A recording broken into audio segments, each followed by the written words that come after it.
Welcome Kasturians. In this video, we will discuss chapter 3 of civics, that is the parliamentary system. So let's begin our chapter, that is the parliamentary system. As we know, in India we have the legislature, the judiciary and the executive. That so why we chose the parliamentary system and why we Indians opted for the parliamentary system of government in India. It was basically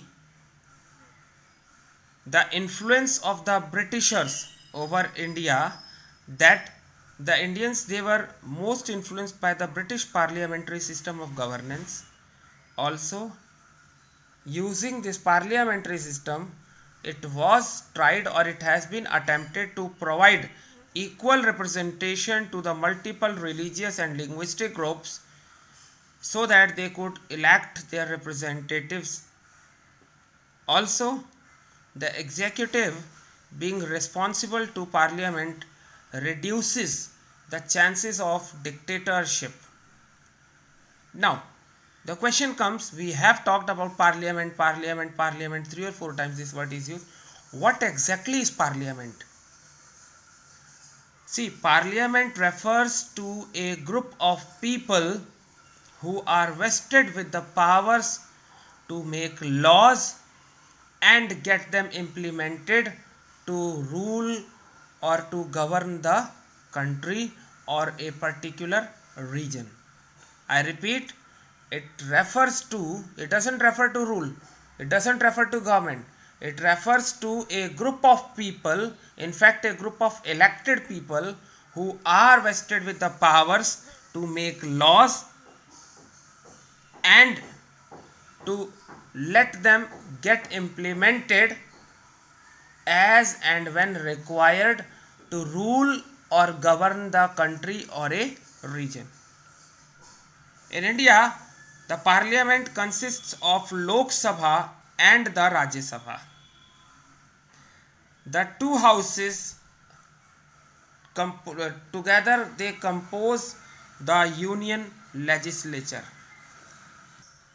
Now we will have a look at the two houses, the Lok Sabha and the Rajya Sabha. The Lok Sabha is also known as the House of the People. In fact, it is the lower house. Because why it is called the House of the People? Because the members are elected directly by the people. It cannot have more than 552 members, and out of these 552 members, 530 members they are elected from the states and 20 members they are elected from the union territories by means of general elections which are held after a period of 5 years. The two members they are nominated by the President of India if he feels that the Anglo-Indian community is not getting a proper representation. The two members belonging to Anglo-Indian community are nominated by the President of India. The head of the Lok Sabha is the Speaker, that is the Lok Sabha is presided by the Speaker, and the term of membership for the Lok Sabha is 5 years. That is, the members they have to be re-elected or they have to appear in the election, general election, after 5 years. Once elected, they are chosen for a period of 5 years only. When it comes to Rajya Sabha, it is also known as the Council of States. The members of the Rajya Sabha they can have a maximum strength of 250 members. Out of these 250, 238 members are elected or sent by the respective parties from states and union territories, whereas the 12 members they are nominated by the president depending upon their contribution in different fields like in sports, in arts, in literature and music. So People belonging to these different areas, they are being nominated by the president to participate in the Rajya Sabha. The Rajya Sabha is presided over by the Vice President of India. That is, the Vice President of India will be the chairman, official chairman of the Rajya Sabha, and the members of the Rajya Sabha, they are elected for a term of 6 years. Now we will see the procedure for election, general election. Actually, general election is a way of choosing or electing the suitable candidate who is vested with the power to manage and to hold a public office. The Lok Sabha members, they or the MPs in short, are elected by means of a general election which are held after every 5 years, and for this purpose the entire country is divided into small geographical regions which were known as the constituencies. From every constituency only one person will be elected out of the total who are contesting for the general elections, and the citizens above 18 years of age, they enjoy the right to vote, means those who have attained the age of 18 years or are above that can go and cast their vote in the favor of the candidate who they consider will be the best for their constituency. The people, they cast their vote through a secret ballot. Now it is electronic voting machine, but earlier it used to be a piece of paper on which the symbols of various parties along with the names of candidates were there, and that was called a secret ballot. Why it was secret? It can be a piece of paper, but it was to be hidden by those even who were doing their performing the election duty. So it was termed the secret ballot. Now electronic voting machine, that is EVM, are used in elections, and elections, they are following the first past the post electoral system. That is simple plurality, means a single winner will be chosen out of the given members from a constituency. It depends, his choice or his winning will depend upon the number of votes, how many more votes he is getting than other individual representatives. But in a majority voting system, the party that receives more than half of the total votes cast is declared winner. But here the winner is decided by the number of votes, extra votes which he has received as compared to the other candidates.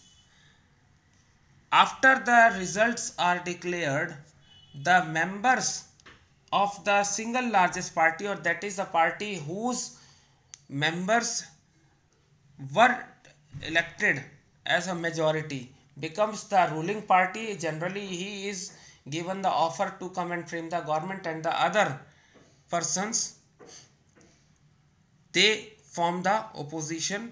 The other persons belonging to other parties becomes the opposition, and the members of the parliament, they elect their speaker or the presiding officers, and this presiding officer is to be chosen from amongst the elected members, and that person is known as the speaker.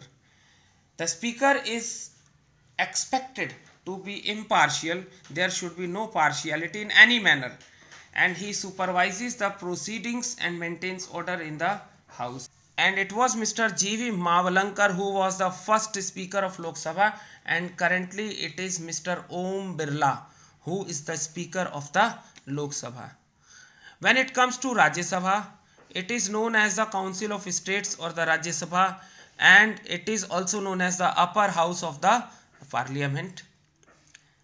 As we have discussed the composition, it can have only a maximum of 250 members, out of which 238 are to be represented by the states and the union territories, and the remaining are to be nominated by the chairman of the Rajya Sabha, that is are to be nominated by the president depending upon their contribution in different fields, and the vice president of India will be the presiding officer or the chairman of the Rajya Sabha officially.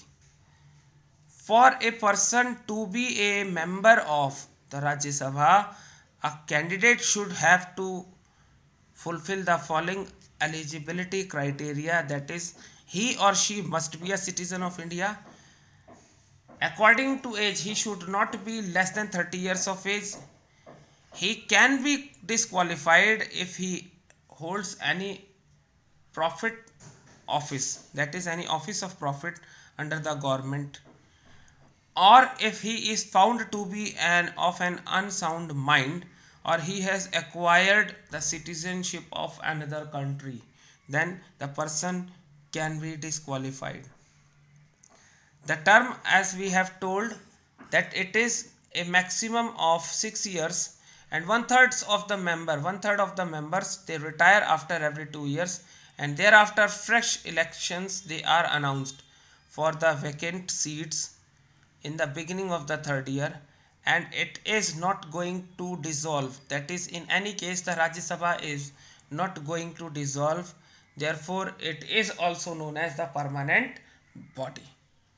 Then we have the parliament when it is in session. See, the members are elected, the members of the Rajya Sabha and the Lok Sabha. Why they are elected? Why the general elections were held? Because we are electing our representatives so that they can frame policies and they can bring about the uniformity, they can bring about development, and they can bring about make and implement the laws if necessary for proper and smooth governing of the country. So for this they have to meet. So when the house meeting is conducted, or when the house meets to conduct its business, that particular time period for which it is done is called session. The president can summon each house, and the parliament, as per the conditions in our constitution, it has to meet at least twice in a year. Between the two sessions, a maximum gap of 6 months, not more than that. Maximum gap of 6 months, not more than that, should be there between the two sessions. And if it happens, then the president can summon each house. Why you are not conducting the session? The president can discontinue the meeting of any one of the houses without dissolving it, and the president can dissolve the Lok Sabha, that is the House of People, after consulting the Prime Minister. 1/10 of the total members should be present, means out of 552 members, if 1/10, that is 56 members, they are present in the Lok Sabha, then the session can be called and the meetings and proceedings can be conducted. But if the number of members it decreases, it comes below 56, then it will be invalid, means a total of 1/10 of the total number of members of the either houses should be present to transact the business of the parliament. Now we have the functions of parliament. The parliament serves the following functions. It helps in introduction of new laws. It brings about financial control over the government's income. The parliament exercises control over the executive, and it is a vital organ of information for the government and of the government. That's all we have in this video. Thank you and have a nice day. The concluding part of the chapter will be available in the coming video of this same chapter. Thanks again.